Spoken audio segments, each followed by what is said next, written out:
And for those who enjoy this channel and would love to support us financially, please feel free to hit that donate link. We'd greatly appreciate it. God bless.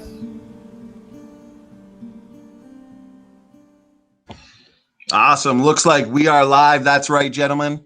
We are live again with another awesome debate.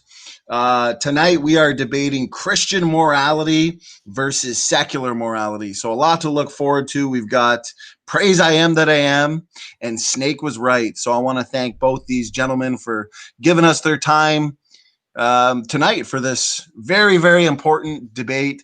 Guys, if you haven't yet checked it out, go watch the debate that we had last night. Huge turnout. We had over 100 people in the chat. Definitely a debate to remember. Once again, I've got brother Smokey here, who's he's going to take the lead. Actually, I'm going to be sitting out of this for the most part. He's going to be moderator. He's going to be taking the questions. So make sure you are tagging Smokey. And once again, Smokey tomorrow has an interview with Dr. Fuzz Rana, biochemist. So you don't want to miss out on this one. 4 p.m. Pacific. So just so you don't miss it, go over to his channel, like, subscribe, and hit that notification bell as well. So yeah, enough for me. I'm going to hand it over to Smokey anyways. If you want, we can give the debaters a few moments to kind of give an introduction and then just go from there. Smokey, thanks so much for helping out tonight. Absolutely. Well, it's my pleasure, brother SFT, and I hope you enjoy your evening off. You've certainly earned it. Well, like I was saying in the pre-stream, if I did a 9th stream in a row, I'd be getting a divorce. So I imagine that's true. So we will not permit that to happen. We always got your back, brother. What would I do without you, brother? So I appreciate it, and I'll be listening in. So I'm excited for this debate as much as everybody else. So Smokey, take the lead, man. Thanks again. Pleasure. Thank you so much, sir. Appreciate it. Okay, ladies and gentlemen. Well, welcome. Thank you so much for joining us this evening. We have a wonderful debate ahead of us right now between, of course, Snake is Right, taking the secular position, and of course, Praise I Am That I Am, taking the Christian position. And this is our debate on Christian morality versus secular morality. And I'd like to open it up, of course, to the speakers to give a little bit of an introduction. But before we do, just to let you guys know, I am your main moderator for this evening. We do not have a co-mod. So please tag me with all your questions. I will certainly try to grab them as they pop up. For our debaters, we have approximately a 10 to 12 minute opening for them to pitch their case, and then we'll move into an open conversation type of format. So let's go ahead and lead with Snake. Snake, please feel free to introduce yourself, pitch your channel, or any projects that you're currently involved in. All right, thanks. You can call me Brother Snake. Yeah, so I I'm pretty not much going to do that, by the way. yeah. No, I was just jealous. You called him brother of praise. So you know. Well, yeah, you have to become a Christian. Then we'll have a conversation about that. Well, that's You wanna mine is convert right brother, now, Snake. brother with an A. Okay, so, Brother from another mother. There yeah. you go. Go ahead, brother. Yeah. So yeah, I do mostly skepticism videos or just weird stuff I see around town. The other day there was a guy walking down the street with a sledgehammer yelling at cars. So got a couple of seconds of that, but so maybe that's worth a video. Anyway, yeah, I pretty much any topic I find interesting, but I usually will find some kind of skeptical take on it. Like, is this really what we should believe? Is this really how it works? Stuff like that. And it ranges from topics. Mostly I'm into scientific or like philosophical topics. So, yeah. Beautiful. Excellent. Well, thank you so much for that, sir. And I believe we do have your link down in the description if people would like to hear more about you and your channel. Go take a look at that. Go look up Snake is Right. He's got some interesting content. I myself am subscribed. Praise, I am that am. Brother, welcome. So glad you are here. Probably an introduction isn't even necessary, but by all means, tell our audience a little bit about yourself. Oh man, you made me blush there, Smokey. I love you, brother. I really for stepping in as well.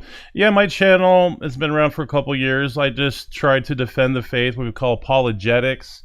And these are type of the issues, ethics. There's a couple of claims in the Old Testament that I like to defend with slavery and all that other stuff. And I love science. I like to get engaged with that too. There's several topics I like to get engaged. I love doing moderating debates or producing debates and things like that as well to help out my brothers and sisters in Christianity. We're all one family, one big family. So yeah. Beautiful. Outstanding. Well, thank you for that introduction. Well, gentlemen, did we make a decision on who was going to be taking the first Snake decision? Yeah, Snake. I can go. Yeah. Very good. Excellent. Snake, do you have anything you need to share on the screen, or are you just doing a regular presentation? Yeah, I'll screen share it. real Okay. quick. Beautiful. And Praise, I take it you probably have access to that on your I side? do. Beautiful. Excellent. Okay, Snake, and whenever you're ready to get that on the screen. And whenever you start, I will actually start the timer.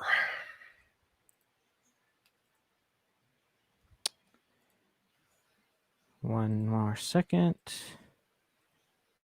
Okay.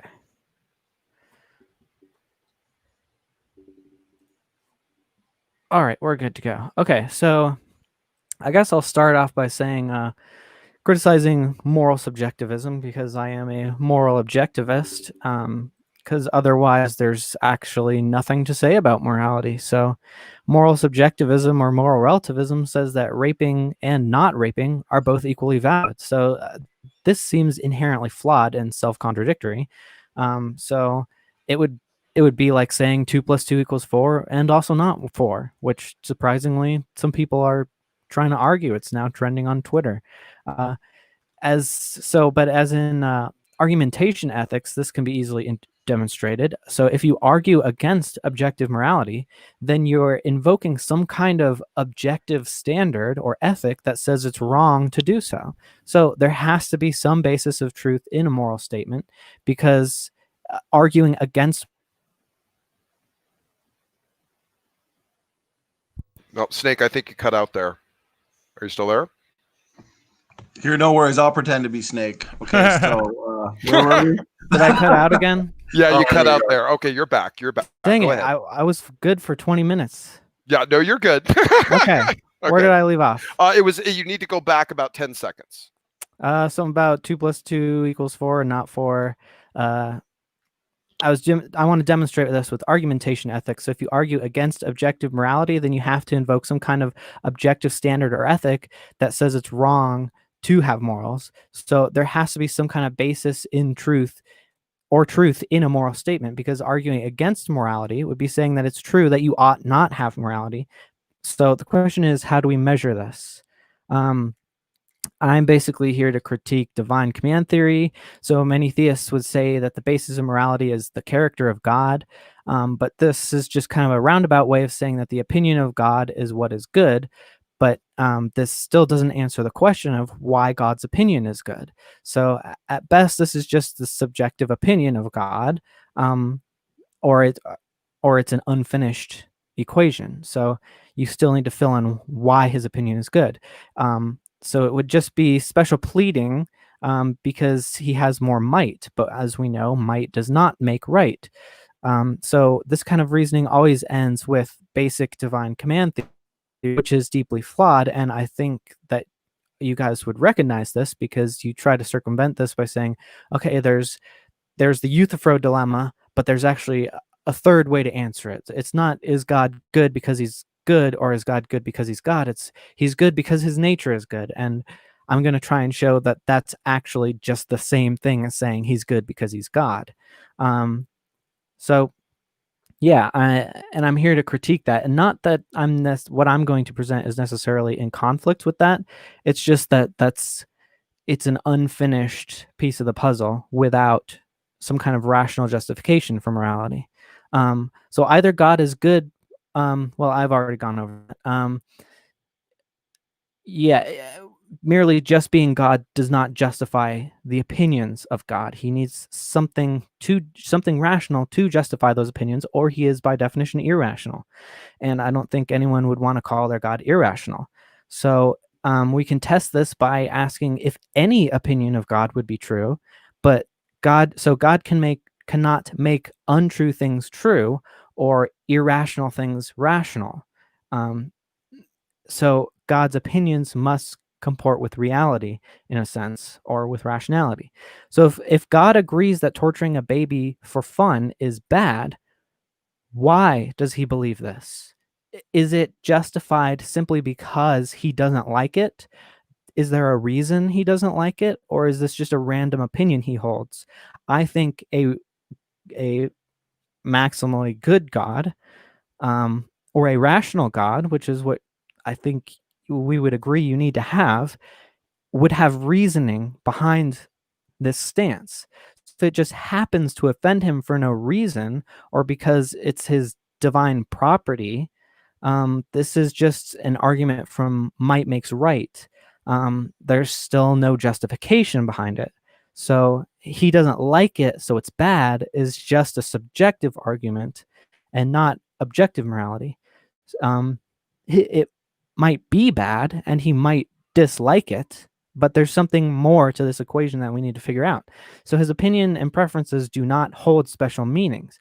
This is just a subjective argument and special pleading, and so it's fallacious and meaningless.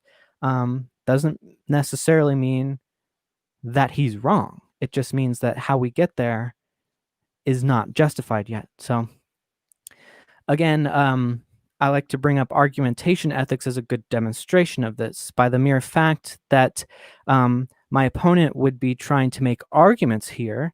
He has admitted the premise that rational arguments are what justifies claims, which means God's claims and positions on moral statements must be justified and backed by some kind of rationale, and not merely by his power and authority alone. So this is to say God's positions must comport with reality. So 2 + 2 must equal 4, because God can't just make 5 things out of 4 things unless you cut it in half, in which case it's now 5 things. It's no longer 4. So it's true in all possible universes. That's just a fact of how things have to work. God can't make it otherwise. So at best, God just knows it. So I think Praise is going to have to explain why his particular God is correct in his opinions, and not base it simply on his position of authority, because that's just a self-referential circular argument of God is good because he's God, and stating that God's nature is good is just another way to say God is good because he's God, unless you explain why his nature is good, and then you're saying God is good because he's good. So yeah, you're going to have to come up with some kind of rational justification, and a God would have that rational justification. And since we mere humans don't get everything just revealed to us, we're going to have to use that as well. Let's see here. Okay, so I have these premises. Maybe we can talk about which ones work and which ones do not work. I think this is a pretty close to how a god would rationalize things and how we should rationalize Oh, things. and one sec, Snake. I'm sorry. I think we have the screen frozen. Praise, by the way, on the YouTube. Oh wait, no. Okay, it's coming through. I'm sorry. Okay, I think Okay. it was delayed. Go ahead. Okay, that's fine. The clouds should be moving. Yeah, now it's moving. We're good. All right. So I guess we'll start. How do we measure for objective morality? What does morality even mean? It's a word that means good or bad behavior, and so let's unpack that more. The way I do this is objective morality is a system or ethic of universally applicable behaviors. So since we can justify a universally applicable system of behaving, then this would be good behavior, and it would be objective because it is not based on feelings or opinions of a mind. So objective things are not influenced by personal feelings or opinions in considering or representing facts. So if we can find some kind of ethic that's universally applicable and consistent with reality, then we've found a basis for morality that anyone and any god can use to make moral decisions, which a god would need to use to be able to rationally justify any of its positions. So let's start with the definition of good. If we remove subjectivity, what we have is an object. What is this object good for? And this is objectively measurable. And basically, we can call that value, what it's good for. What a system is good for, or its total value, I call a set degrees of freedom or potential. So if you lower the degrees of freedom, you would be lowering the total value of the system, and this would be immoral because you are by definition lowering the amount of good. And how do we ground this? I start at the very beginning. So existence is itself. It isn't anything, just existence versus non-existence. Existence is objectively good for more than non-existence because true nothingness does nothing, has no attributes or qualities, and so it is thus good for nothing. It can do nothing. There's nothing that can be said about it other than it doesn't do anything. So therefore, good is what exists and what can do something. So increasing these qualities of existing and having value, or what it's good for, increasing those qualities necessarily increases the good. So existence has at least some qualities and can do at least one thing, which is exist. Whatever it's doing is whatever we're talking about. So this is the basis of what is good. Essentially, the more a thing is good for, the higher its usefulness and moral value. The higher a thing's usefulness, the more degrees of freedom it has. A human life has more moral value than an insect's life, since a human life has more degrees of freedom. So a human can do more, is good for more than an insect. You could argue that perhaps there would be no humans without insects. So I think that's part of the equation. That's where it gets complicated. But to try and keep it simple, the human life can do more than an insect can. And so it also gets tricky when you start saying certain humans have more moral value because we don't actually know that, at least not until they die, because it's a human potential is pretty unknowable, and we also need a certain code of ethics which treats humans equally, and that's the only rational way to have a code of ethics. So we have to treat humans largely equally. A system of ethics that is rational and has no special exceptions is good for more and preserves more freedom in that system than not having such a system. So that's why we need that. That's why it's a necessity for human morality, or morality for any conscious being, really. So, and I have used no preferences or human opinions to get to this conclusion, so it's still objective. And I want to distinguish this from utilitarianism, since in utilitarianism, an action is good if it is useful for the benefit of the majority. But the majority can still benefit off of things that are unethical in the system that I'm trying to demonstrate here. So it does conflict with utilitarianism at some points.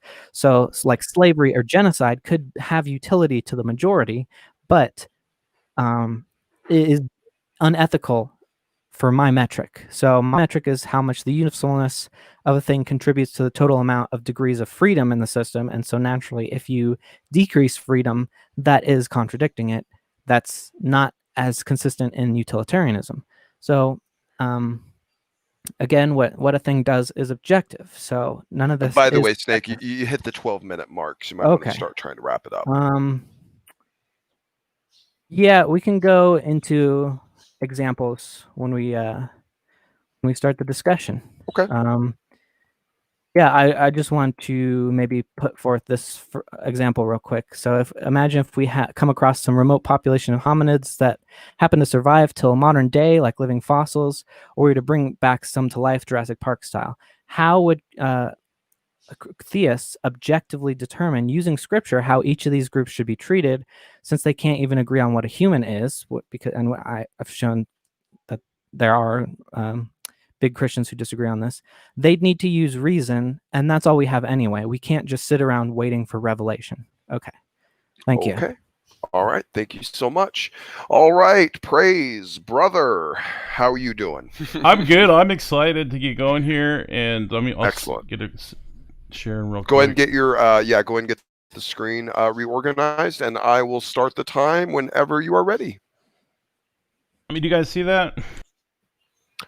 Let's see. Awesome. Yep, we're good. So before we get going, I wanted to thank Smokey for taking his time out to mod. It's not an easy thing to do, and I appreciate his time for doing that. I also thank SFT for allowing to host this as well. So this is be a good discussion. I also thank Snake for participating in this discussion with me / debate. Should be a good one. I'm looking forward to it. So, Christian morality versus secular morality. So here's an overview of what I'll be discussing. And so first I'll be discussing epistemic conditions for moral responsibility. Then I'm going to go into moral non-cognitivism. Then I'm going to go into moral progress as objective and non-natural. I'm going to give arguments for that, a syllogism that demonstrates that. I'm going to go into supererogatory acts. I'm going into temperance, moral restraints. I'm going to go into moral teleology, moral oughts, and then lastly, I'm going to explain and give the answer why Christianity is superior to all moral standards. So firstly, epistemic conditions for moral responsibility requires free will. Quote, philosophers usually acknowledge two individually necessary and jointly sufficient conditions for a person to be morally responsible for an action, i.e. susceptible to be praised or blamed for it. Control condition, also called freedom condition. An epistemic condition, also called knowledge, cognitive, or mental condition. The first condition has to be whether the agent possessed an adequate degree of control, freedom performing the action, whereas the second condition is concerned with the agent's epistemic or cognitive state was such that she was properly held accountable for the action and its consequences. And this is from Fisher and Revisa 12.3. So as Joshua Shepard lays out in his paper, Joshua Shepard is a philosopher. In his paper, Consciousness, Free Will, and Moral Responsibility, Taking the Folk Seriously, free will and moral responsibility are central features of consciousness. It is true theists can be secular and subscribe to free will, moral responsibility, but it cannot be true for non-theists to subscribe to free will, moral responsibility. Therefore, non-theistic secular standards are incompetent because they cannot morally condemn or praise someone. Now we're going to go into moral non-cognitivism. Quote, moral non-cognitivism is the meta-ethical view that ethical sentences do not express proposition, i.e. statements, and thus cannot be true or false. They are not apt truth. A non-cognitivist denies the cognitivist claim that moral judgments are capable of being objectively true because they describe some feature of the world. If moral statements cannot be true, and one cannot know something that is not true, non-cognitivism implies that moral knowledge is impossible.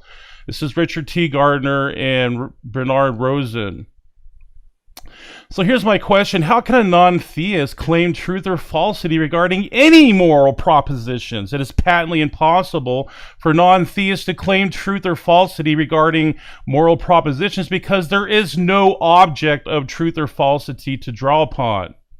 This again shows how the non-theist worldview is bankrupt when it comes to morality. Now we're going to go into moral progress and how it demonstrates objective morality. In Jerome Daniel Schoon's peer-reviewed paper, No Moral Progress Within an Objective Moral Ontology, the following paradoxical disproofs are used to eliminate naturalistic explanations of moral progress. Number one, the local problem. I could go into that with Snake if we in our discussion, our open discussion. But number two, the problem of speciesism, and thirdly, the problem of evolutionary ethics. These problems are specifically targeted to eliminate non-theism as an explanation.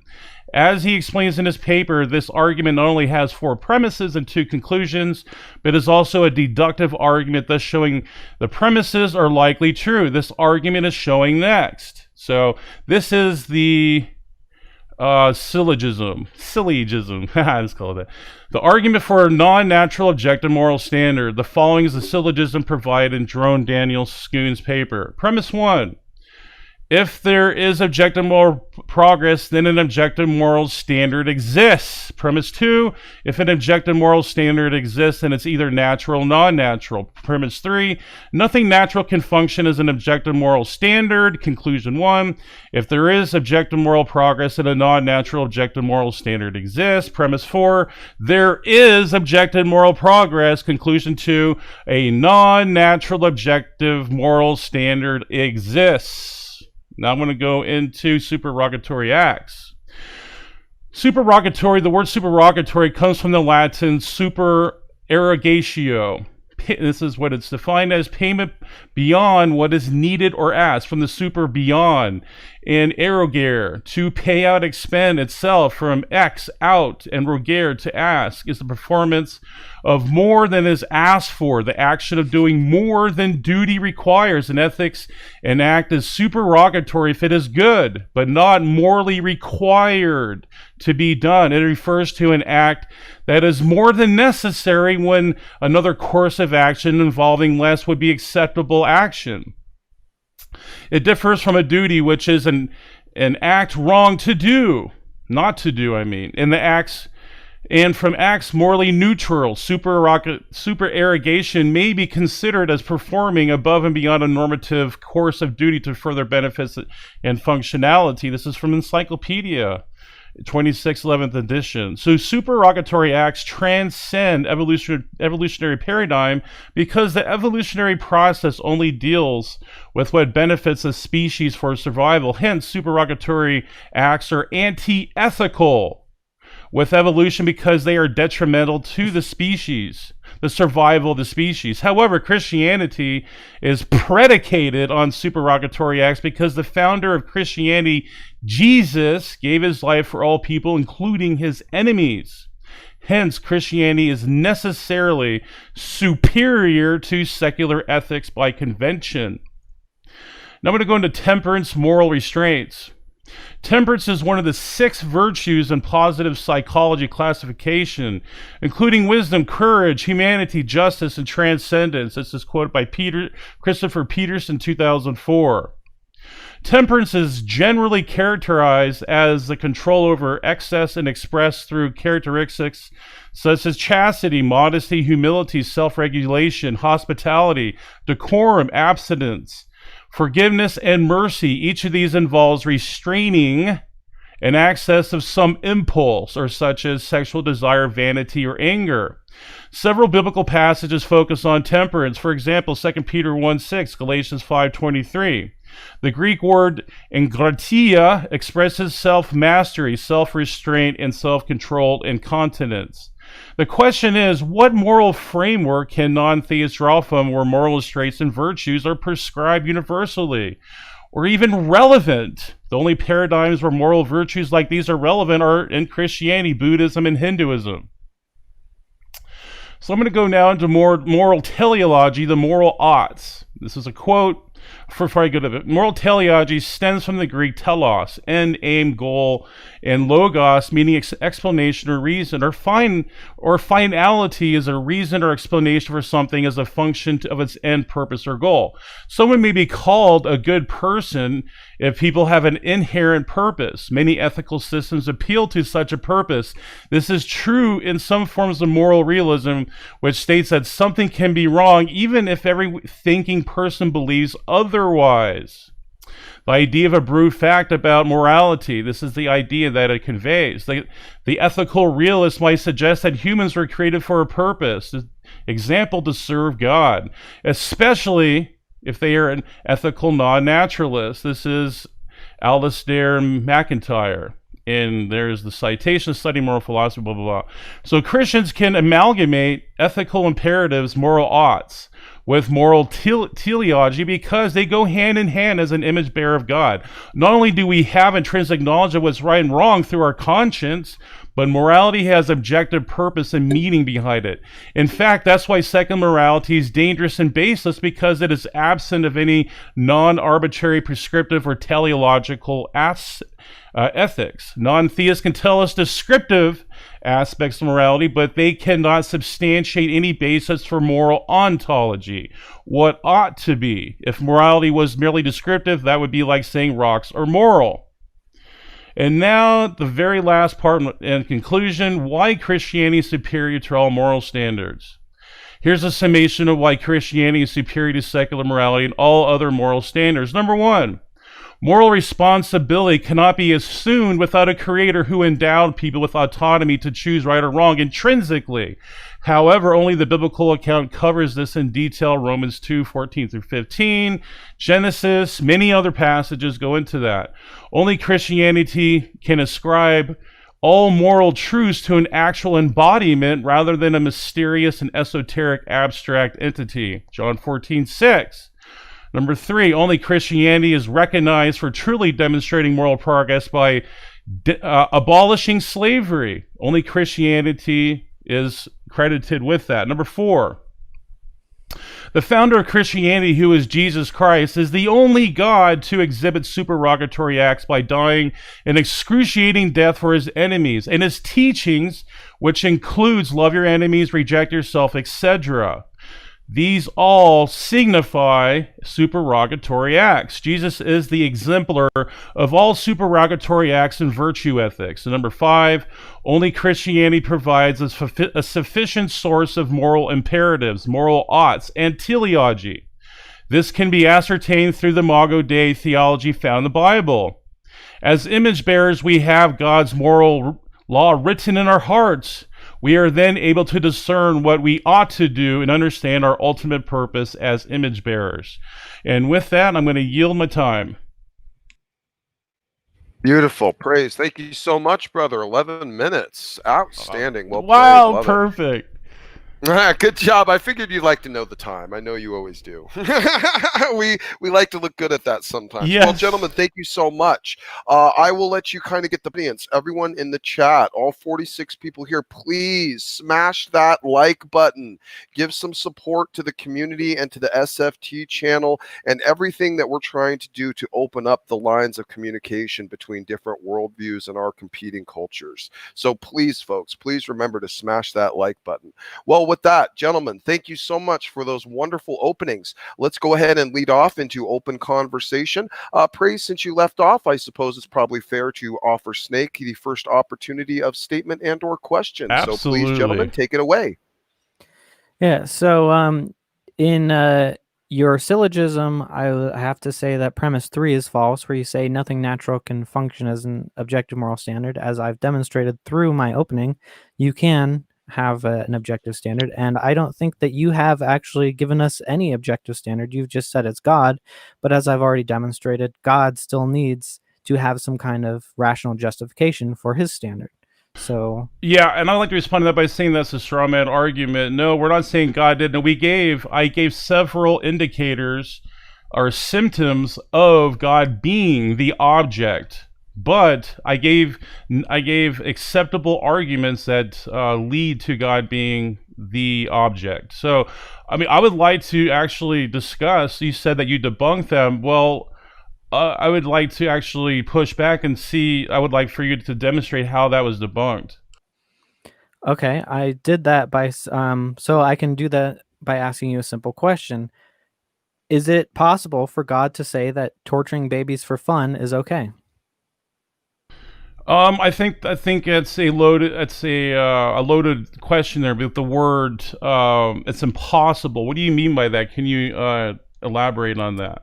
Would he be incorrect if he said that? It would be logically inconsistent. Right. So with God's his not nature. the standard. Being logically consistent is the standard, which God is adhering to.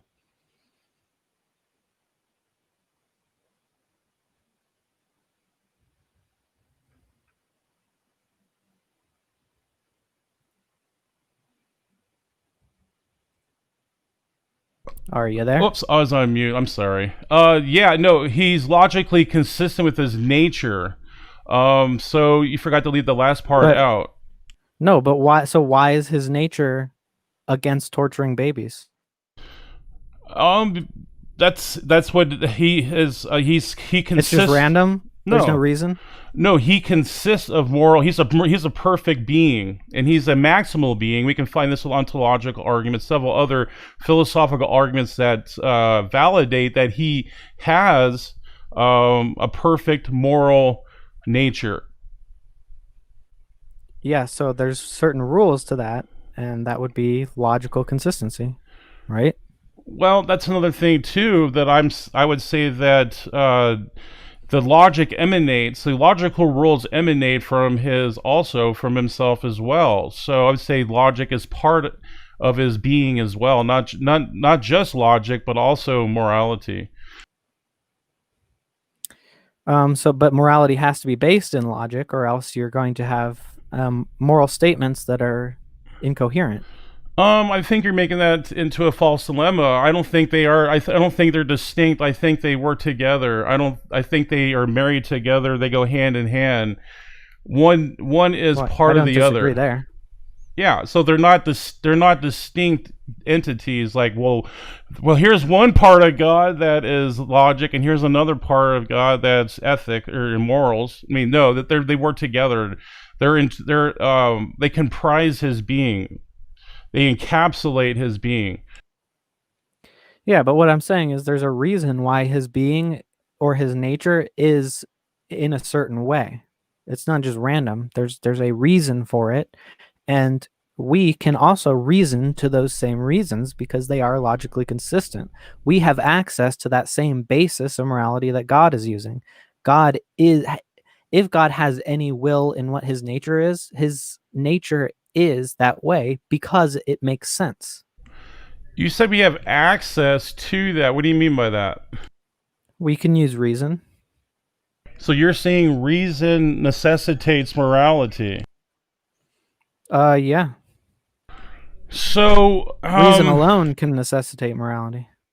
So what if? So Hitler reasoned that it was okay to kill the Jews. So are you sure about that? I mean, so that doesn't seem to follow. Yeah, because his reasoning was incorrect. Racism is logically incoherent. So what arbitrates the right and wrong reason?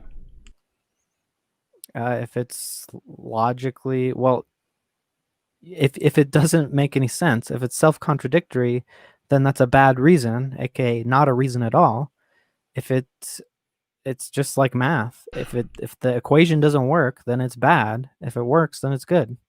And even if that was true, we would still have to appeal to God no matter what, though. Why? Because logic is grounded in the nature of God. So you say. Yeah, I mean, if you want, I could demonstrate that. If you want me to unpack that, I will. I'd be glad to unpack that for you. Yeah, I don't think you can demonstrate that. Well, sure, yeah, easy. You just define it that way, this hypothetical being, but okay, I can No. just say that it's grounded in the pixies that created the universe. It could Well, be any creator that you can ground it in. So I mean, that's just rhetoric, though. But even if I'll even give you the benefit of the doubt and say, okay, sure, but you're still describing the same characteristics of our God, so you're just redefining God anyway. well, at best, he's a middleman because in any possible universe, you're still going to have logic. 2 plus 2 is always going to equal 4, no matter what. In a universe with God, in a universe without God. So it's an irrelevancy So, in morality. what's your He might be definition? right. He might be right about it, but What's your definition of a universe? well, for the purposes here, I'll just say all that exists. I mean, there could be some multiverse, but I'll just say the universe is all that exists. So, would you generally say it'd be like material, space? Would you say like universes are made of space, material? They exist in space. I mean, I guess space is part of the universe. Well, Everything that exists is in the universe for this definition, at least. Well, I mean, that's the thing, though. See, logical abstracts and also morality too. You can't test them under some type of microscope or some type of other scientific method.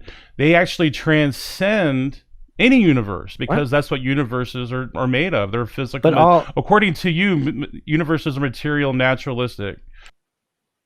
well, that's all we've discovered so far. But all tests are going to have some logical capacity to them, and we can test logic itself. We can take 4 cups individually, add them up, and they equal the same amount as they are individually. 1 plus 1 plus 1 plus 1 4 times equals 4 cups. So I'm going to give you an example. So the law of non-contradiction, can we find that under a microscope? Can we extract that from some type of or some test, scientific method test? Yeah. Sure. Oh, so okay. So where is the law of non-contradiction found in, let's say, a frog trying to open up a frog? So show me, where is it in the frog then?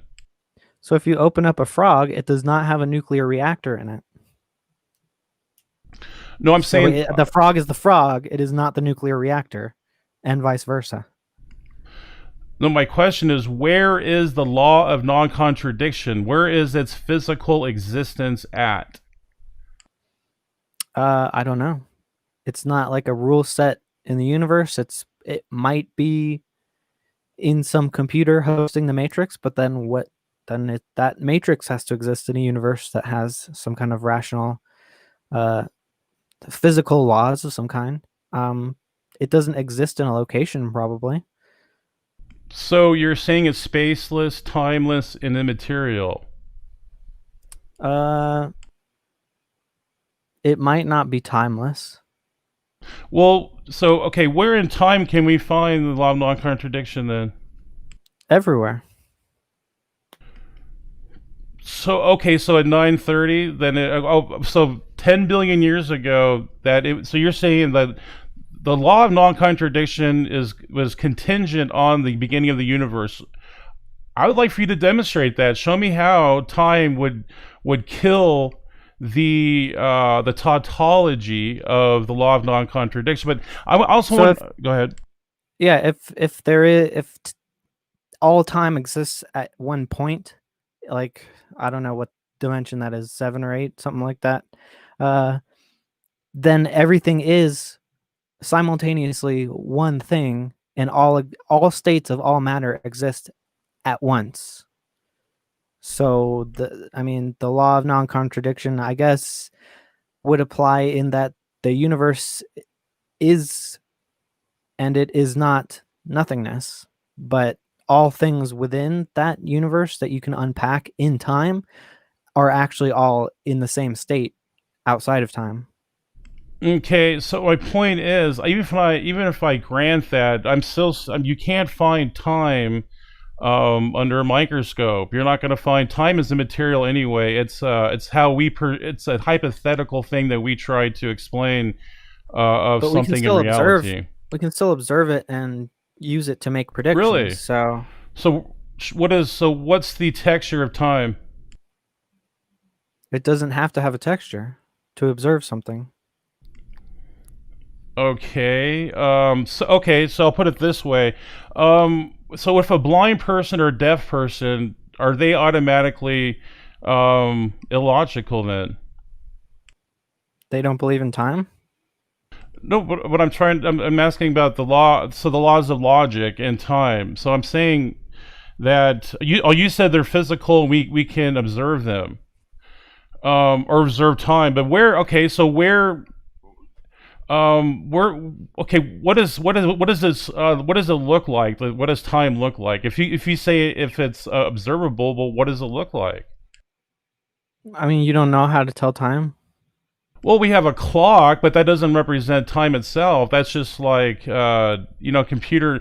Well, I'll put it this way: a computer has information stored in a database or a drive. Well, the information itself, if you destroy a computer, that doesn't mean the information's gone. So the information itself is immaterial, so is time. That's my point. And I also want to springboard this off this with logic time. They're immaterial constructs. Well, this actually goes into my opening with the location problem that I outlined in my objective morality, my argument for objective morality. So the location problem is where you going to find morality on a tree branch, or are you going to find it in a dumpster? So those are questions I haven't seen you really address sufficiently. Why would we find it in a dumpster? Well, it's just the same as logic. You don't have these problems with logic. Well, if you it's shouldn't have these problems with things that are derived from logic. Well, if morality is physical, then it should be locatable, and this is what I'm trying to tell you. With time and logic, they're not locatable because they're not physical. They're not natural. That's why. And same with ethics. That's not non-physical is not non-natural. You can have non-physical things that are natural. Yeah, can you unpack that, explain that? That doesn't make sense to me. I think that's a contradiction, a self-contradiction. So you're saying that time itself is not natural? No. Nope. How is that? Well, for one thing, you can't even time could be tenseless. You can't point to it because there's Right. not a time you can hold in your hand. Yeah, you So it's can't not natural? taste time. You can't eat time. Can I have a cup of time?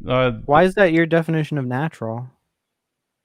Well, I'm using the scientific method. The scientific. It seems like you're equating natural with material.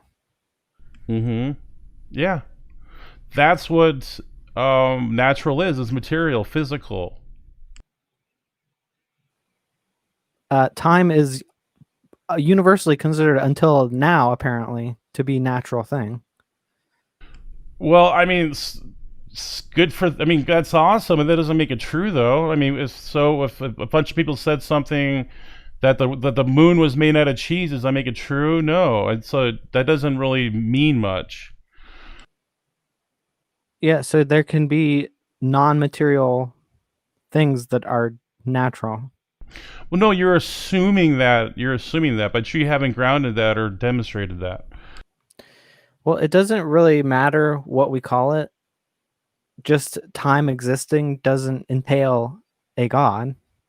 Well, I would say otherwise, because I could say God simulates time, and I would say that it's a product of a simulation, or some type of virtual reality, something like that. So I definitely do not ascribe time to anything that's fundamentally physical or natural or materialistic. You have to demonstrate that, and you have not.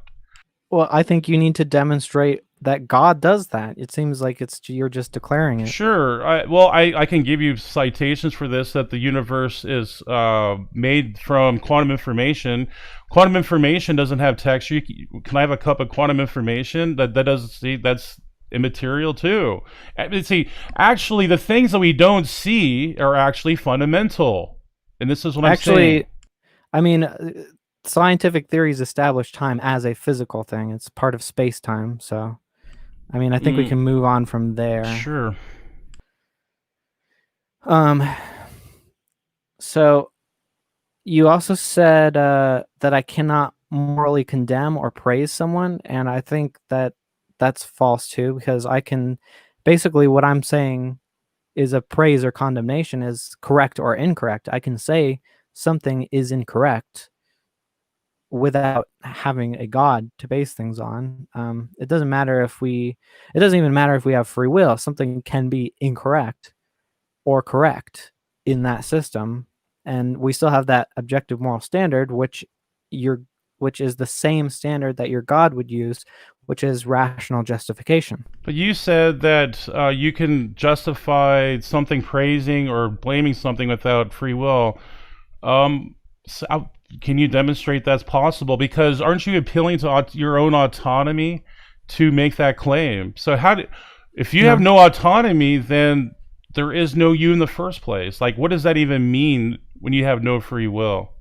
Well, it doesn't even matter. I mean, free will can't really be defined in the first place. So what does it mean that let's say there's a soul? What does it even mean that the soul has free will? It's either something is determining the behavior of the soul, or its behavior has no cause, has no reason whatsoever, and it's just entirely random. And that doesn't make sense either. No, see, free will is an endowment. It's a metaphysical endowment that can only come from an animator. It's an animation. It's like the Pinocchio. You ever seen Pinocchio before he became animated? He was just wood and things flopping around, the strings flopping around wood. But when he was animated, he had his own autonomy. He was able to choose within himself, introspection. So I'd say introspection goes along these lines. What I'm talking about. But what is the mechanic of that? What is causing him to be able to make his own decisions, quote unquote? And what does that even mean? Well, what do you mean the mechanics? Are you asking for a naturalistic mechanism, like a mechanism? Well, I put it in the context of a soul, so not necessarily. Okay, well, if it's in the context of a soul, well, I mean, the soul is defined as it's not. What would a soul look like if it didn't have free will? It would be non-existent. It would be inanimate. And that's my point. The universe is inanimate, so you can't ascribe anything autonomy to the universe. So the universe would not. That's unacceptable. That will not work. It's irrelevant, and that contradicts your worldview. That's the whole problem. See, you assume all these things, but you can never ground them. You can never demonstrate or verify these things.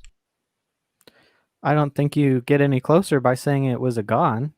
Sure. That brings up a lot more questions, like what does the soul even mean? What does free will even mean? Of course. Are you going to say Pinocchio wasn't animated from an animator?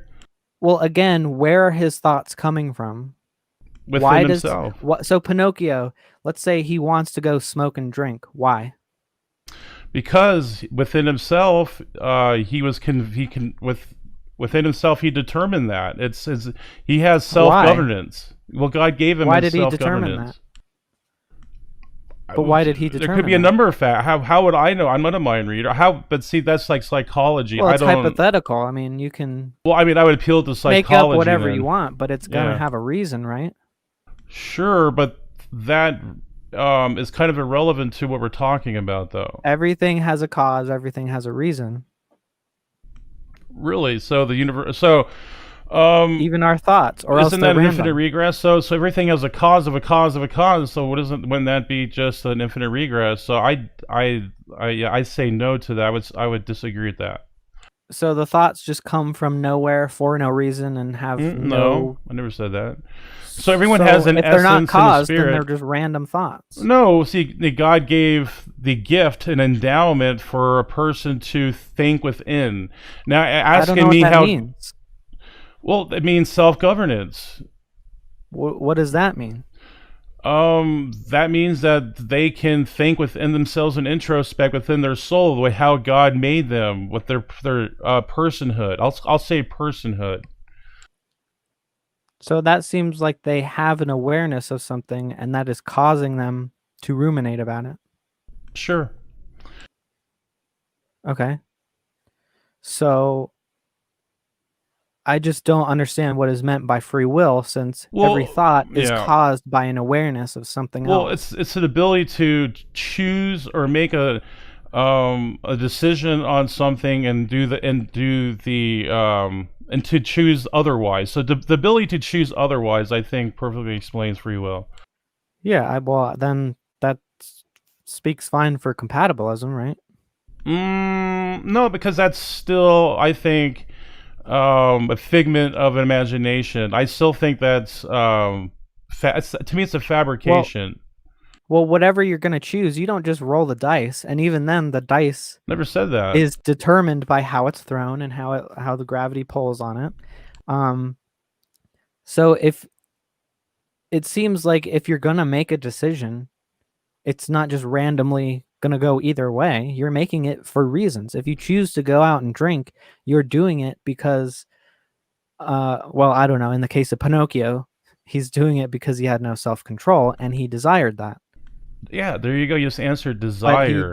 Yeah, but where do desires come from? Do they just randomly pop into our heads? No, but you see that you're or assuming... are they based on experiences, based on sensory input? Right, but you're conflating the natural. See, there's a thing that we're comprised of natural and what we would say non-natural.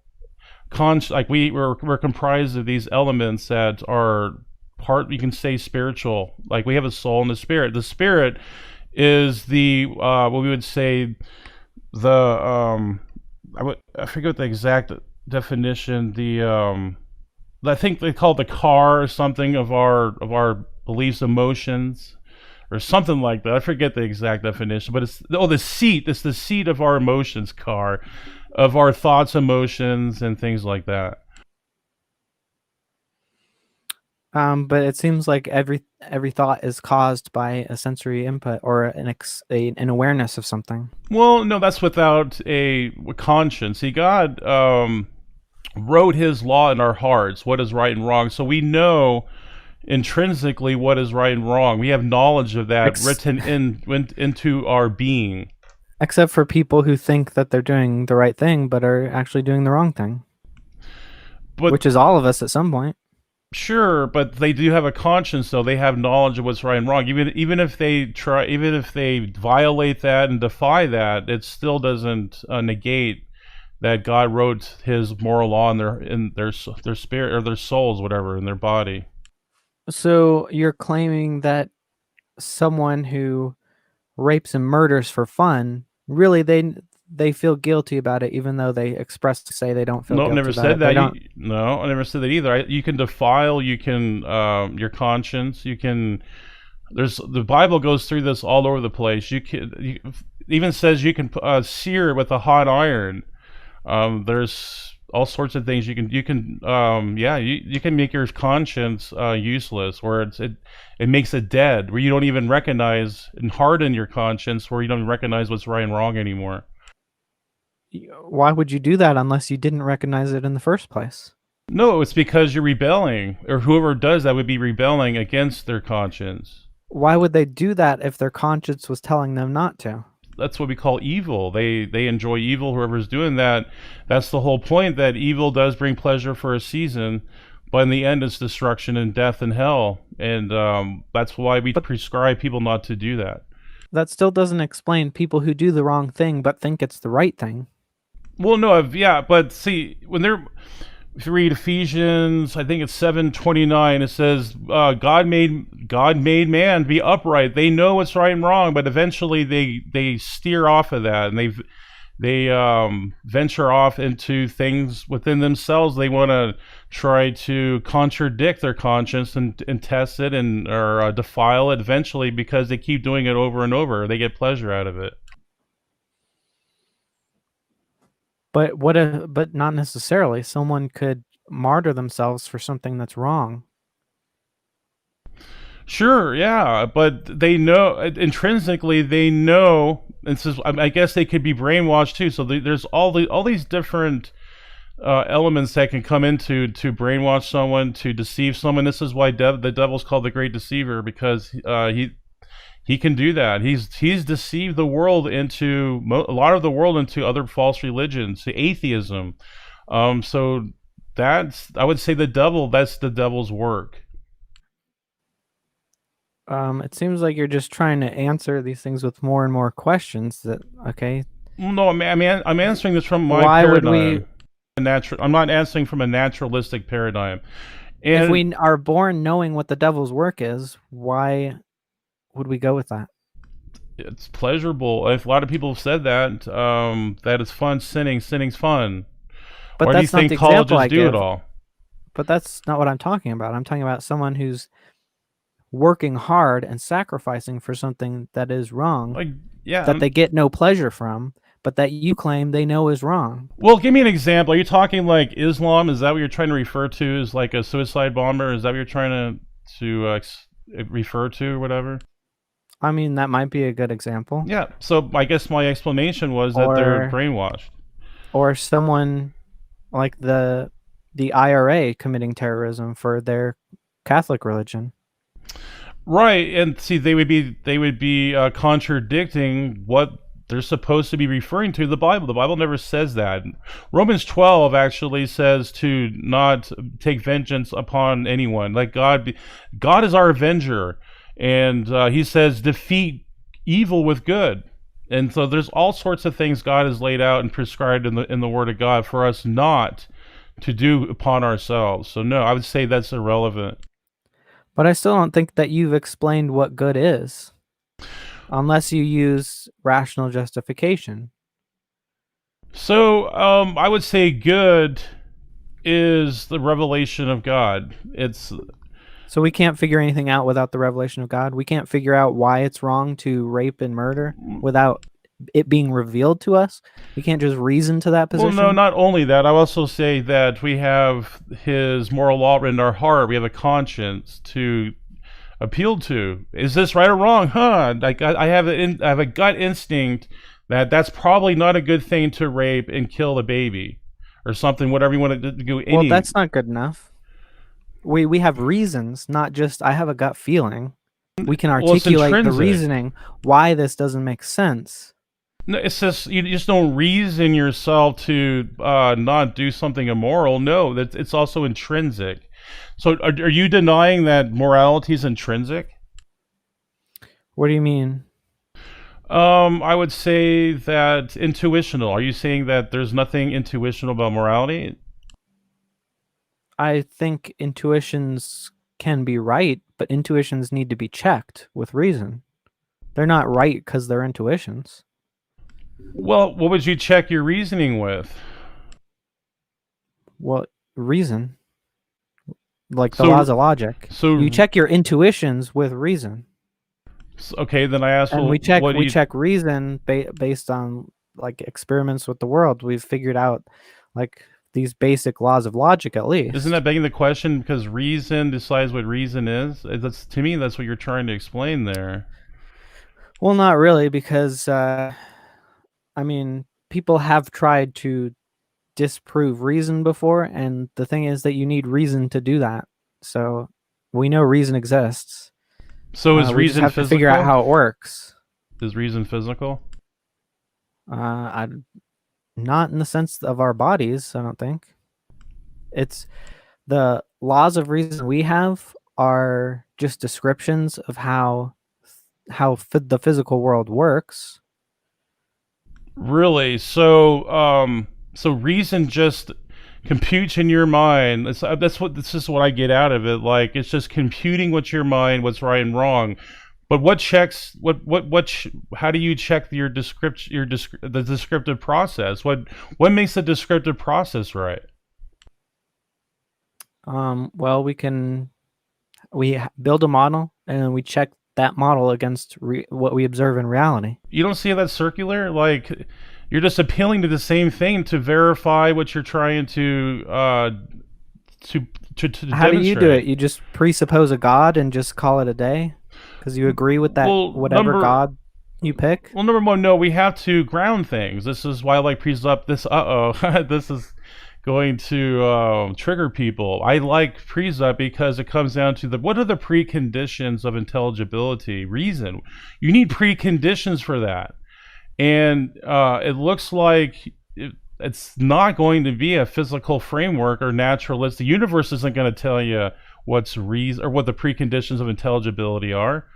So we have to go to a mental source, which is God by definition. He's actually a mind. He's defined as a mind. But that's another problem, because if intelligibility and reason come from a mental source, that means intelligibility and reason must have already existed so that that mental source could use intelligibility and reason to create intelligibility and reason. So that's that's circular. No, it's a straw man argument. No, God, it's inbuilt in His nature, His being. He embodies those things. He doesn't need to appeal to it because It's built he's into the composed. nature of the universe. Then I can just say that. Well, then you immediately leave. You go into pantheism. You're no longer an atheist. No, Yeah. I'm not calling the universe an intelligent God. I'm just saying that Well, reason and intelligibility are built into it You're by ascribing. definition, which is the same thing you're doing. Well, no, you're ascribing those to the universe, which are mental by definition. So you're ascribing these attributes to the universe, which means you're a pantheist. You're no longer a atheist. The ability for us to put it into language is mental by definition, but the fact that atoms and quarks and electrons behave in certain ways that we can observe is not necessarily mental. The observation is mental on our part, but the behavior just goes on whether we observe it or not. So, without observation, would we know anything about? Okay, so would quarks, the information we have about quarks and quantum gravity, whatever you want to talk about, quantum mechanics, biology, would any of that be relevant without observation or a mind? Not to us. So, yeah, that's my point. That we wouldn't even be us if we couldn't observe it.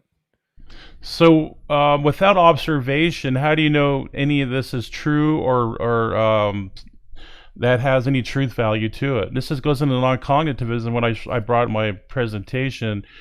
What can you appeal to demonstrate the truth value of something, especially moral propositions? Where do you go? Like, where do you appeal to? Just rationality and reason, which is the same thing you'd have to appeal to if you're saying it was a god. A god still has to have rationale and reason in whatever he says and does.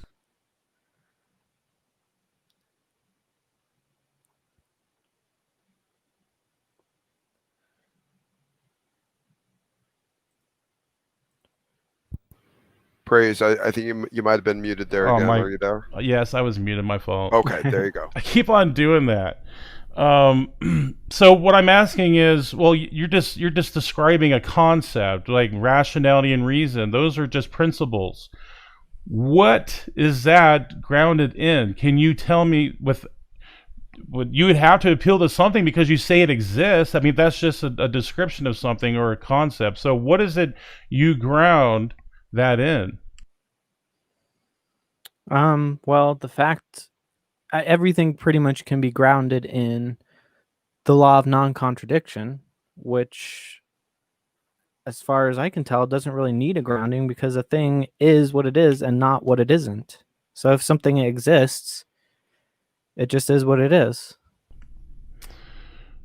Well, no, because I would say that the implications are, we would say, prescriptive too. They correct us on the right way of thinking. So if we have to appeal to it, then it's outside of us. So it can't be within this realm of reality. It has to be outside of reality.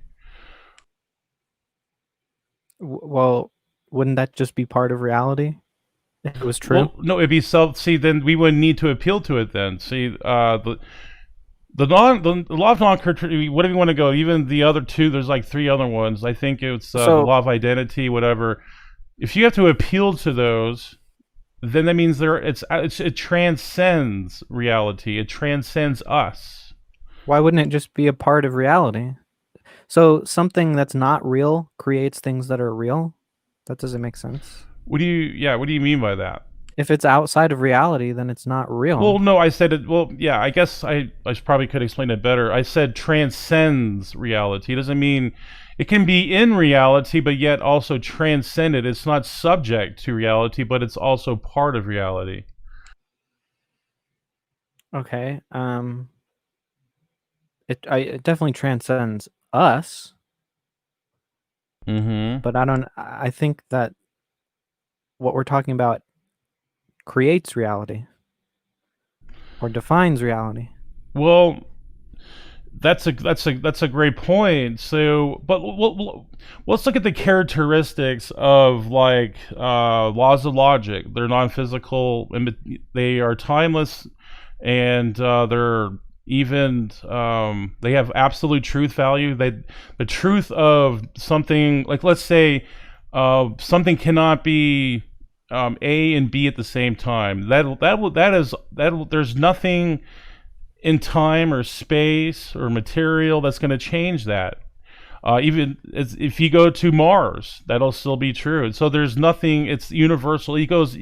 There's nothing in space that'll prohibit something from being non-contradictory or contradictory, whatever how you want to explain it.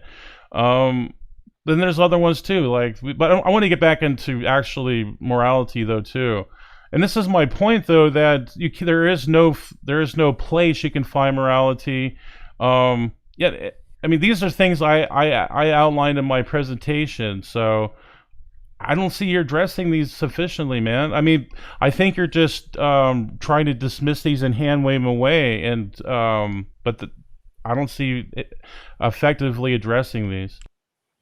Yeah, I don't think they have a basis. I think they're just presuppositions. So I think the laws of logic, whatever they are necessary for a God to exist, and not the other way around.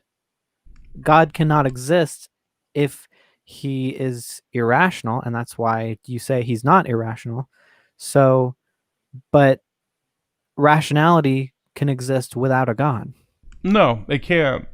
Because again, the preconditions for intelligibility demonstrate why God is the preconditions for logic per se, or even morality. But God constitutes logic. He constitutes it. But God can't exist without it.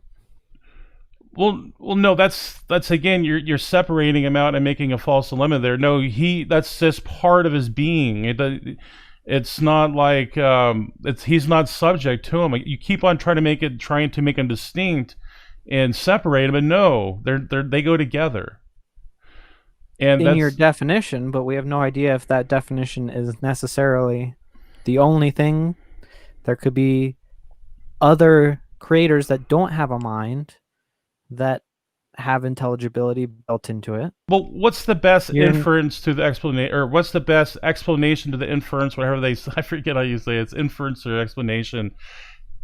Well, I haven't heard any naturalist materialists ever provide anything that is more robust than God. And this is what I'm trying to show to you, that we can abductively come to being God being the conclusion of morality and logic. And the challenge is out for you there. I'd love for you to try to show otherwise. Well, I don't think it's robust at all, because it's just an empty claim.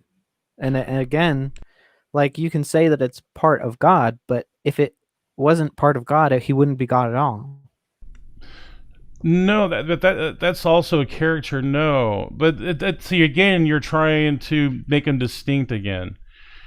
And again, the character's attributes of morality, logic, absolutely are congruent with God. They perfectly match up with him. He's non-physical. He's eternal. He is a mind. He is composed of absolute truth. Everything he says is absolutely true. So that it matches up. And so I'm trying to say that whatever you have with physicality, material, the nature, it's all negated by the characteristics of logic itself. So I keep on asking, you need something like God. So even if you say, okay, I'll even grant this to you too. You can say, well, no, it's not the God of the Bible. It's like Zeus. Well, you already admit that Zeus transcends naturalistic material reality, sure. But let's at least get there, and none of this material naturalistic shenanigans. It's all shenanigans when it comes to evolution and all this other stuff. But so you think it has to be some kind of mind, though, right? Yes. And what mind you ascribe it to is a whole nother story. So, but the way I see it, that doesn't make any sense, because the mind is following the rules of logic, not the other way around. The mind can't exist without the rules of logic. No, that's another straw man. That's a caricature. No, God doesn't need to follow any rules. That means he's subject to those rules if that was the case. Well, that appears to be the case, because he can't break them. No, he doesn't need to break them. He's not even put in the position to break them, because he's composed of logical, we would say logical or objects. Such as the law of whatever, you can go through all those. And also morality too. He doesn't need to appeal or be subject to morals. That's just part of his being. He's composed of that. But why? Well, why is God eternal? I mean, that's like asking, well, how can I conceive of eternal being? Well, I mean, in our finite understanding, I mean, we're limited. So why is rationality a part of God? Because God has to follow it. No. Or else he's irrational. No, because see, God has aseity, ase. That means he's self-governed, and he's everything is self-sufficient. He's self-sufficient, so he doesn't need to appeal. He doesn't need to appeal to rationality. He's not subject that's your to those definition, things. but it's not necessarily that way. I am giving those definitions because you keep on misrepresenting what God is, and what I'm trying to describe to you, God, you keep on saying, well, no, God would have to do this. No, I'm trying to I just don't understand why these things need a mind to exist, since a mind needs them to exist. Even if you're saying, okay, well, there's a being that they both like stand on each other eternally. Like the mind stands on rationality and rationality stands on the mind. Well, what I'm saying is, okay, you can conceive of a being like that, but there's no way for you to say that that's the only necessary way that rationality can exist. Well, they are mental by definition. See, that's what I'm trying to get across to you. They're not physical, material, or natural. But they are of the mind, because we appeal to them. And that's actually the word, if you look up the word conceptual in the dictionary, it means of the mind, in the mind. But however, they're not contingent on our minds. So there's a mind outside of our minds, which they pertain to. And so I'm trying to convey to you. And you keep on going off on these side paths, and if we try to stay on point here, we can probably get somewhere. But the way that we conceive of it is not a mind, because that's a claim. It's circular. The mind also needs to follow rules for a mind to even exist. Well, our minds, yeah, because we're not the ultimate source of all being and all logic and all morality. I think you know that, so of course we have to appeal to another mind.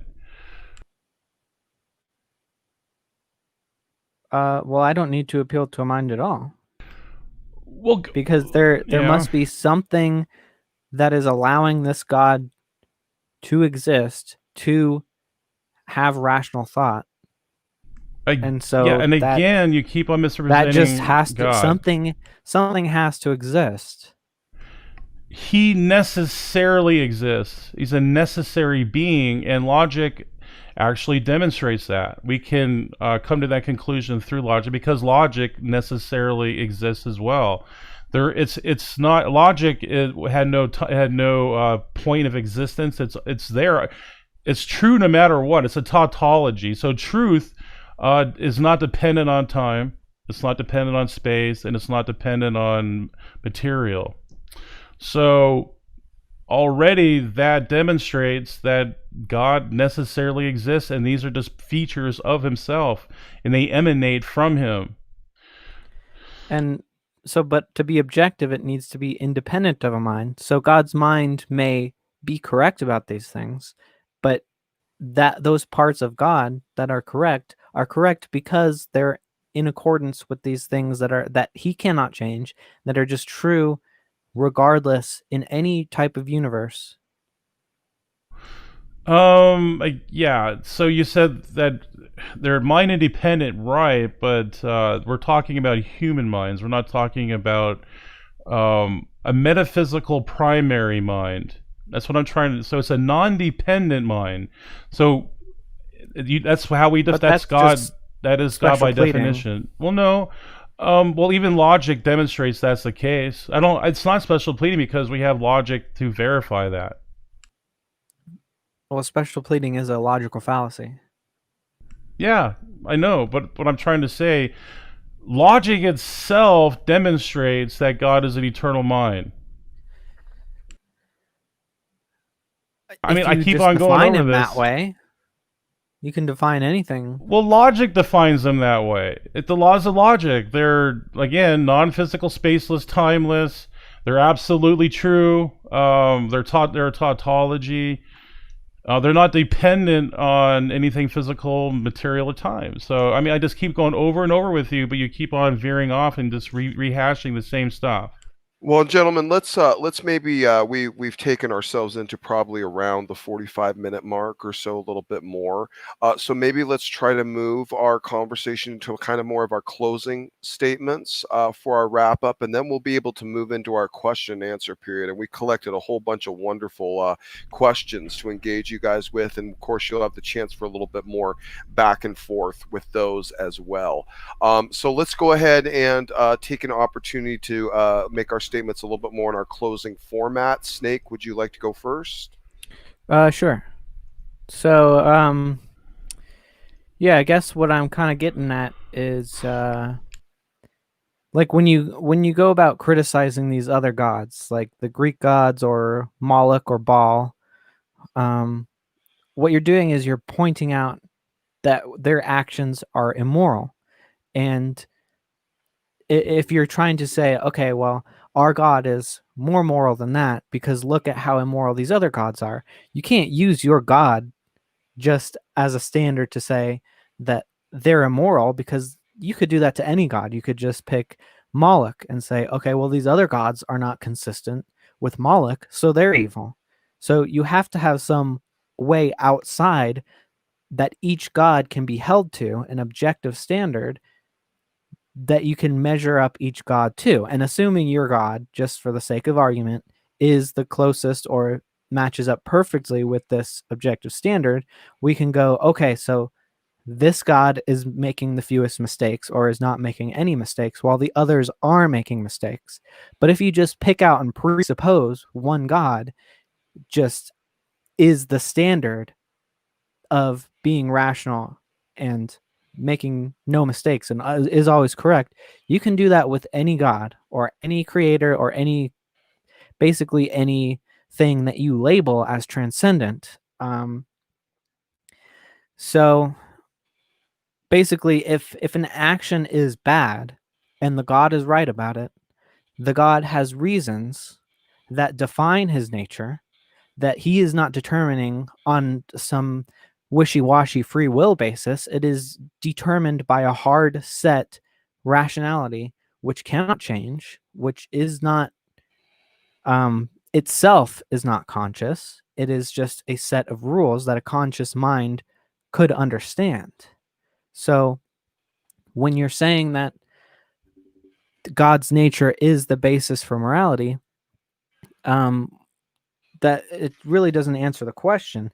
There might be some part of his nature which is the basis of morality, but that part of his nature is actually defining all the other characteristics of his nature. So it is the prime aspect. And so in that sense, I mean, I've said it a few times, but the rest of the mind is dependent upon those parts of the mind. So if there is some sort of cosmic mind, it is always dependent on these basic facts that are unchanging, that don't depend on the mind, but that the rest of the mind depends upon. And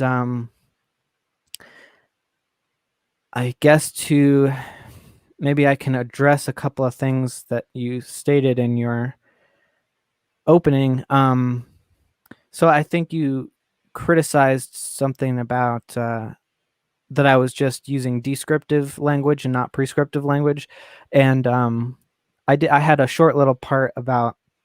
I think I said something about how all uses of oughts necessarily are just referring to correctness. So basically, I'm just gonna expound upon that a little bit. So that the premise Well, and is Snake, and if you can't, try to make it kind of brief too, for the sake Okay. of kind of the closing argument. Okay. Type way. Yeah. Yeah, I think this will be.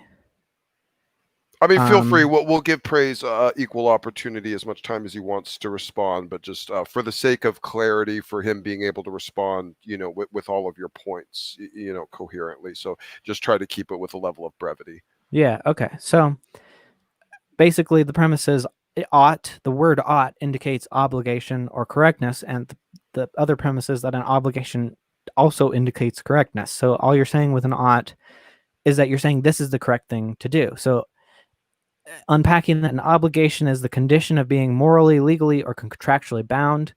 Being bound is a regulatory or statutory constraint. Those constraints are what is in accordance with the regulation or statute.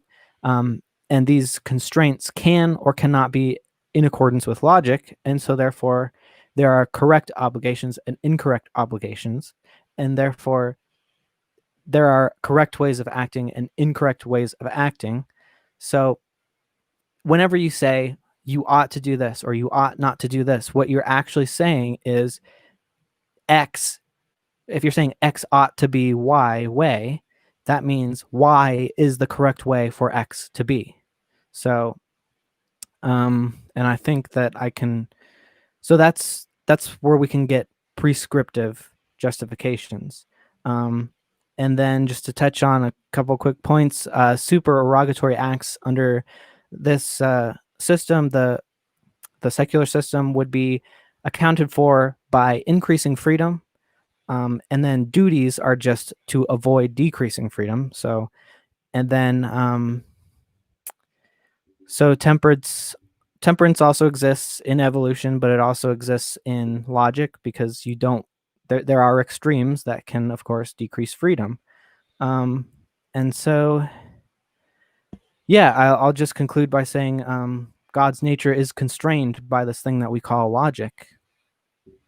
Okay. All right. Thank you, Snake. Appreciate that. Praise, sir, please go ahead. Take as long as you like and respond to that in kind of more of your closing statement format. Awesome, brother. So I really appreciate this conversation with Snake. It was a good one. He brought some points that made me think a little bit, and that's a good thing. But I think he's also filled with misconceptions, and kind of went down some rabbit trails that we just kept on rehashing the same things. And some of these misconceptions, well, I'm going to explain it this way. What is the nature of morality and logic? All these things we're talking about. If you actually look up the word metaphysical in the traditional meaning, when it first began in the dictionary, meta means above or beyond physics. So we've already moved out of the realm of anything naturalistic, material, any of that stuff. So meta ethics means that we're in another realm, a whole nother genre, or what you want to call it, aspect of philosophy. It belongs in philosophy for that very reason, not science. Science can never address what is morality, what is the ontology. Sure, it can describe things, sure, but what oughts, again. So to me, that was just what the Snake there was explaining with oughts is circular, begging the question. It's he didn't really ground it to anything metaphysical. What metaphysical primary, or what was the basis for his, or grounding of his beliefs, or what he was trying to convey there. And I went into, supererogatory acts. By definition, the evolution cannot have any part of that, because the process of evolution is a biological process. It selects only genetic traits, things that are to help the organism survive. And see, if you do a supererogatory act, you actually contradict that. You actually go against that. And you go against the grain, because if you want to self-sacrifice yourself for someone else, that automatically means that cannot be an evolutionary. There's nothing you can imply that would be evolutionary with that. So I mean, I went through so many different things. I went through the conditions, the epistemic conditions, and I even gave citations from philosophers showing that it indicates free will. It requires free will to choose otherwise for moral responsibility. Whereas I didn't hear anything in evolution or physics or chemistry. You're not going to find a moral responsibility there. Those are inanimate, and see, these require animation and autonomy. And I went through that. I went through Christ himself. He is the hallmark, or no, he is the exemplar of all supererogatory acts, but go beyond. He died for the world, even his enemies. So he is the highest level pinnacle of all supererogatory acts. But also, I went into several other things too. There is one other point I want to get before I conclude here. So virtue ethics, yeah. So how could there be virtues in the first place unless there was an eternal being with these type of properties or attributes? So all these things align with God, and so we have deductive evidence, abductive evidence that demonstrate that God is the grounding and being of all morality. And it's that simple. I'm going to leave it there, and thank you. I'm going to concede my time. Beautiful. Excellent. Well, thank you for that, brother, and thank you for that closing. And sincerest thanks to both debaters for taking your time and energy and efforts for this wonderful, engaging, and profitable exchange. The chat loved it. Everyone loved it. I loved it. It was a wonderful time, and you guys were incredibly respectful and had a great conversation. So sincerest thanks to both of you. And sincerest thanks to the chat. You guys were great. Came up with some great questions, was really lively, beautiful things going on. So thank you guys so much, and thank you for pitching these wonderful questions. And now we can go ahead and move into it. Thank you so much, both debaters, for those wonderful closings. So here we go. Our first super chat comes from Jungle Jargon for $5. Says, Snake, do you know that if God was not perfect, you wouldn't be here questioning him, since corruption destroys everything? Your maker is your hope. You can say that, but I could be here questioning him if he didn't exist. I don't know what his point really is. Well, he's coming after you, apparently, Snake. He's got something for you there. Yeah. We need to have a discussion about perfection one time. Well, I'm sure Jungle would be happy to do that for you. You should reach out to him.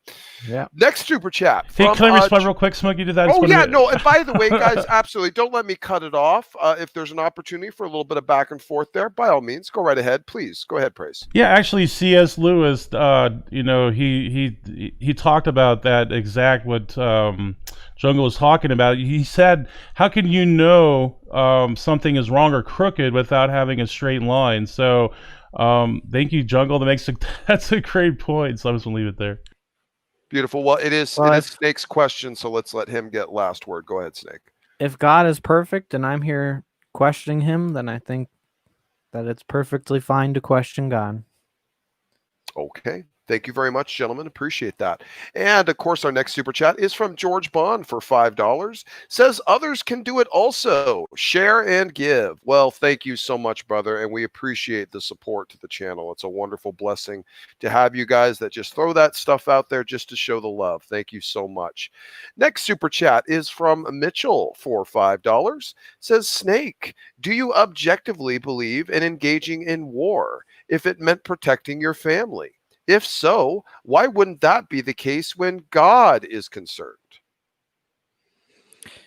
What does he mean when God is concerned? Like waging war against God, or waging war I with think I God's get the idea permission? that God saying that war is okay in the instance of certain cases. Would you agree that it's okay for God to probably condone it in some instances if you would condone it in the instance of war to protect your family?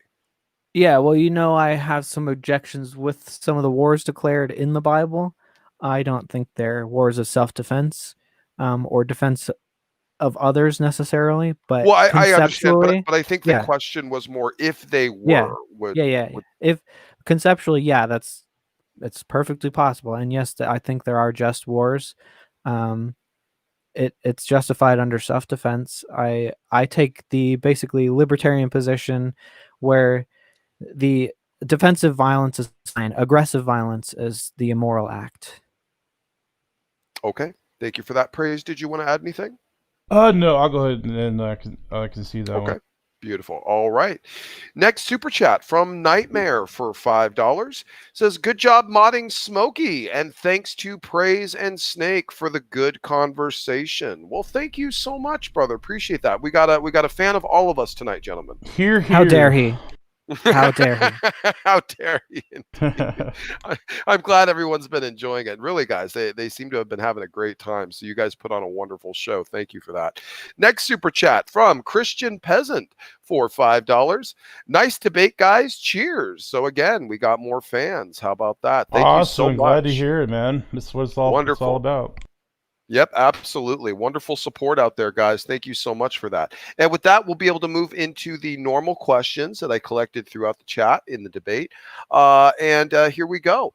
From Pi373 says, only one question I have for Snake. When are you going to finish your challenge? Snake's loss will end his teaching of evolutionism to innocent people. I've got until February, so I'll take my time. Well, there you go. Very good. Okay, there's your answer, Pi. Okay, next is from Caustic Soda for Snake. Water is wet. Why is water wet? Is it because the attributes of water are wetness? No. It's because liquids stick on your skin and they soak into other things. I guess it's in the nature of the state of matter and how it interacts with other things. Okay, very good. Praise, did you want to add anything, sir? Yeah, so this is why we have philosophy to address these questions, and it's not everything's not science and in the scientific method that can only get you so far. But yeah, ontology really I think is like it really leans or it brings in God. I think God's a necessary component of all that. But I would like to see other arguments. But yeah, go ahead. I'm sorry about that. I over talk there. No, you're good. You're good. Perfect. Snake, it is your question. Would you like the last word? No, it's an interesting question, though. Okay, perfect. Thank you so much, gentlemen. Appreciate the answers. Next one from Caustic Soda again. For Snake, is it ever okay to rape kids? Follow up. If no, then you agree there is an objective standard of good, right? If not, then you agree it's okay to rape kids. Well, I think I covered that in my very first sentence. Yeah, it's I believe in an objective standard of morality because otherwise everything's okay and nothing is okay. It's an incoherent statement. And so no, I don't think there's any possible way to justify raping anyone and definitely not children. I can't think of a reason you could, there might be some instance where someone sticks a gun to your head and says they'll kill you both if you don't do it. So, but in that case, both of you are technically being raped, and that's bad. So, no. Okay, thank you for that and praise. Would you like to add anything to Yeah, I mean, I don't want to come across as being combative to Snake, but yeah, he's just explaining or describing something, but he's not grounding anything. He didn't give us a source of or the object of what he's trying to refer to. And I'd love to compare and contrast, you know, so I'm gonna leave it there. Okay, and Snake, it is your question, so last word if you like it. Well, even given this idea that it might all be dependent on a mind, you can still ground it in the source of, okay, it's this rational pursuit. And we can do that without knowing whether rationality is grounded in a mind. We can do all of that without knowing or having any concept of a God. We can have this system of rational justification, which is the same thing a God would use, even if it is grounded in a God. It's the same thing that we're both doing. We're saying that there is a contradiction there. Okay, thank you so much for that response. Next one is from David Neff, big fan of the channel, and of course is a contributor in debates regularly. Thank you for the question, David. Says, this is, I believe, it would have to be for praise. He didn't tag you, but I know it's for you.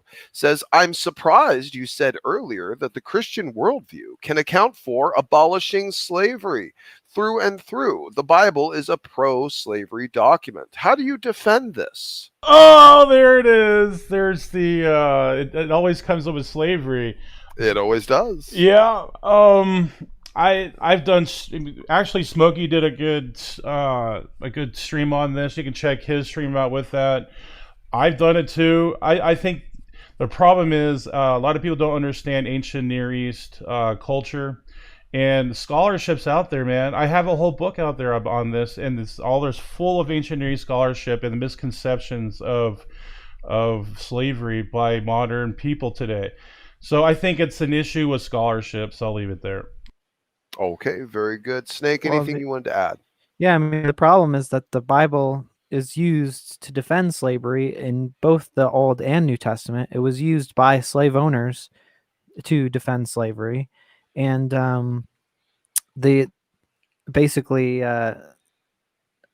only modern concepts, which may be compatible with some concepts in the Bible, actually led to the abolishment of slavery in the modern world. And if you're saying that the Bible is this objective moral standard, then it should have been applicable to more societies than just the ancient Near East. That's subjective morality, that's God saying, okay, I'm going to bend morality for this particular culture at a particular time and place, instead of saying, okay, here's a standard of how you can build a society with at least the goal of not having slavery.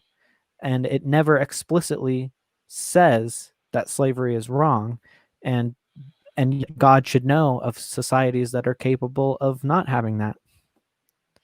Praise, it is your question, so last word would be yours. Yeah, again, it's just I think all this is based on ignorance and lack of scholarship of understanding what the Bible really says. It comes down to hermeneutics. It goes down to exegesis, and that's what they're lacking, and they don't understand. And this is their error. So hopefully they can figure and find out some of these things that apologetics are providing for them. Hopefully they will. Beautiful. Thank you for that, gentlemen. Appreciate it. Next question from Redefine Living. Question for Snake. Is it day or night on the sun, and is morality on the sun? I would say morality is on the sun, but day is wherever the sun shines. So there's definitely day around the sun. Probably inside as well, because there'd be light inside the sun, right? Okay. But I think my version of morality applies to all states of matter, not just mental beings. Okay. Praise, anything you'd like to add, sir? Yeah, I just want to know how the sun is moral, that's all.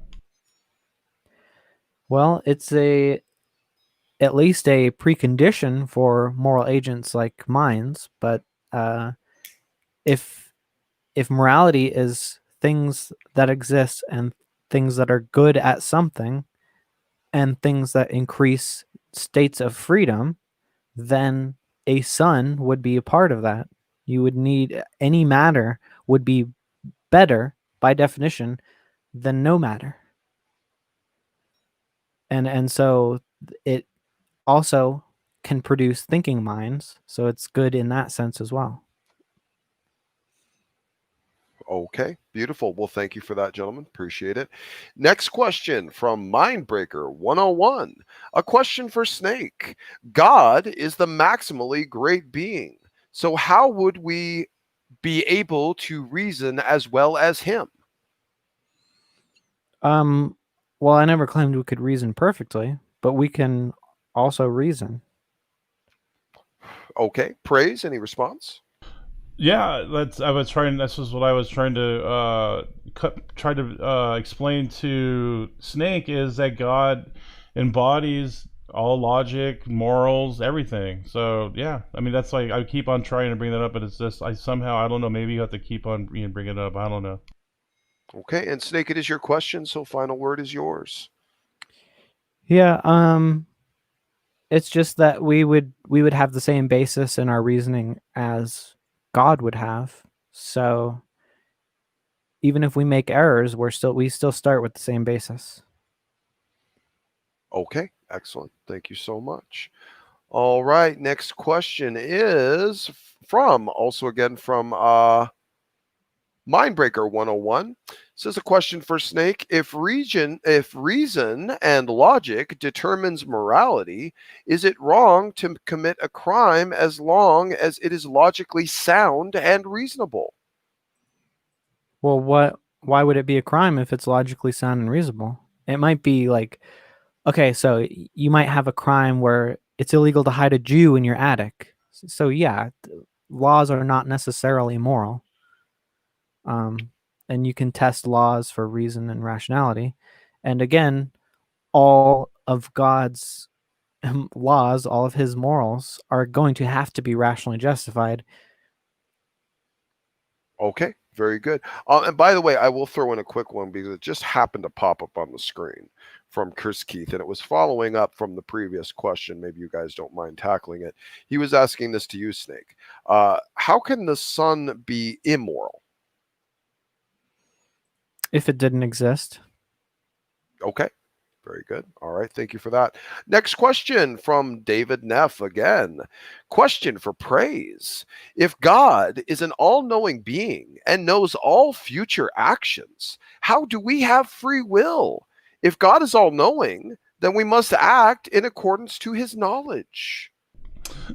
Yeah, I've had this argument come up so many times, and well, number one, God is timeless, so that he's tense. There's no tense time with God.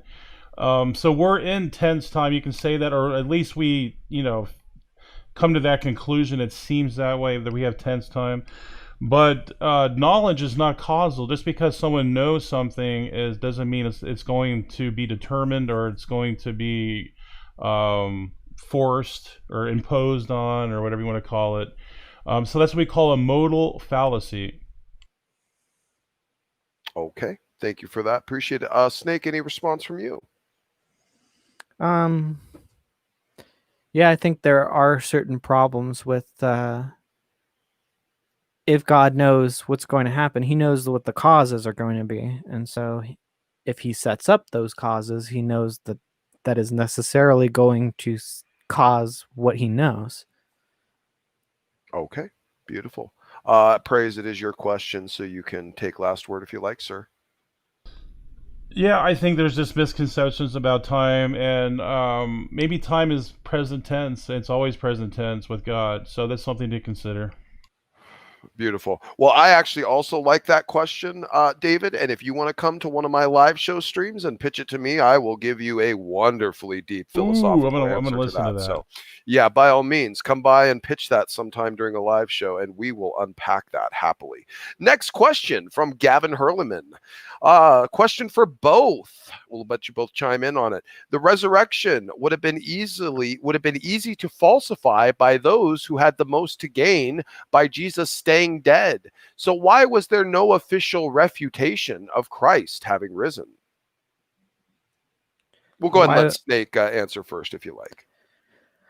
Well, I mean, that's not really how claims work. You don't need to refute them, you need to prove them. I think you could say that about anything. Why has there not been no official refutation that Loki killed what's his face? He killed one of those gods. Why has there been no refutation that Thor drank a whole ocean? You know, it doesn't make much sense. But I think that it's easy to poke holes in that, like the fact that the Romans don't have a record of it. Okay, praise, sir, please.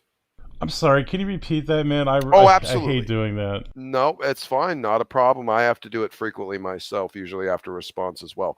Here we go. The resurrection would have been easy to falsify by those who had the most to gain by Jesus staying dead. So why was there no official refutation of Christ having risen? It's actually a great question. I think its simple answer is that the resurrection happened because there is nothing to deny. It's impossible to deny because the Romans the Romans saw that the stone was moved away, and the stone was like, what was it, like 3,000? I forget the exact poundage of it, but it took 6 men to move it.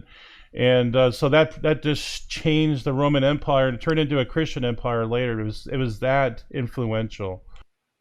Okay, thank you so much, Yeah, both. where are you going to find 6 guys? The Romans had them all over the place.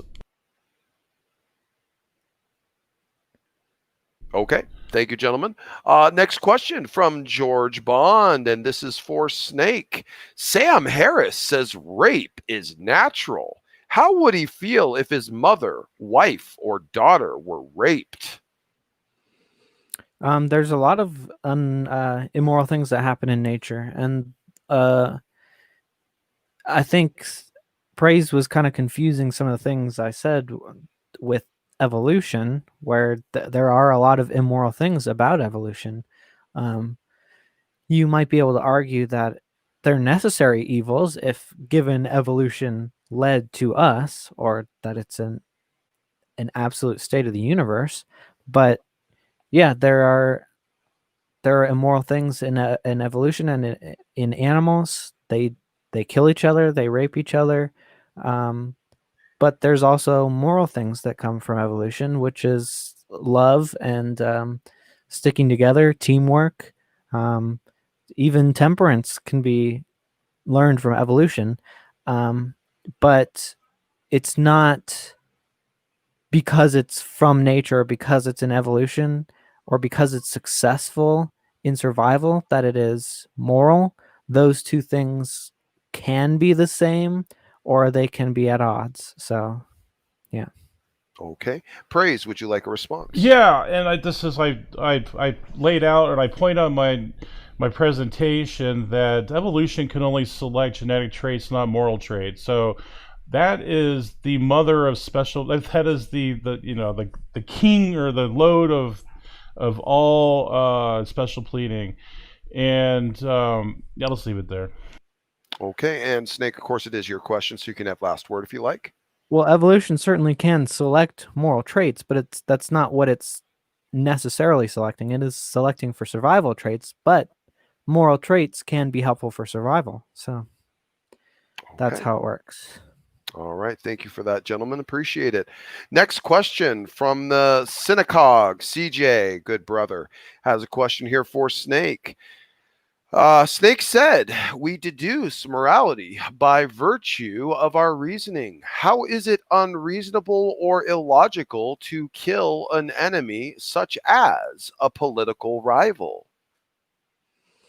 Because it's basically breaks the ethics that, well, one, you don't solve your problems through violence. You solve them through argument and logic and reason. You don't win an argument by killing the other guy. You win an argument by showing how you're correct. Violence is only justified in defense. So if you're the aggressor, you can't universalize this, or else everyone's just going to be killing each other all the time. You can universalize an ethic of argumentation. And the mere fact that someone will argue anything already gives up this premise. Okay, thank you. Praise, would you like a response? Yeah, and this is several things like temperance, supererogatory acts. These are contrary to things like evolution stimuli, because they go completely against what we would say what the human nature is. And like, would someone die for their enemies? No. But Jesus says, "Love our enemies." I don't. Where in evolution would that be beneficial? I don't see that. So yeah, I'll just leave it there. Okay, and Snake, I believe it was yours, so you can have the final word. Well, again, evolution is not the basis of secular morality at all, but temperance is perfectly capable of being selected by evolution, like people who live in harsh habitats who need to be able to moderate their resource consumption. People living in the icy cold norths who don't get a lot of, can't farm very well, they need temperance or else they're going to die. But that does, again, evolution does not explain why it's good. It just selects for success. Okay. Well, thank you so much. And well, the final question is not so much a question, but a statement. David Neff, our beloved David Neff, who is a frequent contributor, debater, and also commenter in chat, is going to be hosting an after show, ladies and gentlemen. You'll notice that in the side chat, I just posted a link to his channel where you can go over there and subscribe and be ready for him to start his after show once the debate has finished. Gentlemen, thank you so very much. Both of you were just incredibly wonderful to host for this engaging exchange. And thank you so much for all your pitches, all your arguments, everything that you brought to the table, and all of your thoughtful prose. It was really just an enjoyable evening. And thank you so much for your contribution. Yeah, I had a blast, man. You did a great job moderating. So you're going to be recruited for that, Smokey. So appreciate it, brother. Absolutely. Well, I enjoy it. You know what is something that I think is easy for me because it is fun and it is enjoyable. And you know what? I like the debate sphere. So, and you guys made this a wonderful, easy mod experience for me since I'm still so new to it. So thank you for that. Awesome, man. Yeah, thanks, guys. As always. Beautiful. Excellent. Well, I guess with that, we could probably close out unless we're waiting for SFT to come out and give us a final closing. SFT, you there? If you'd like to. I won't hold my breath.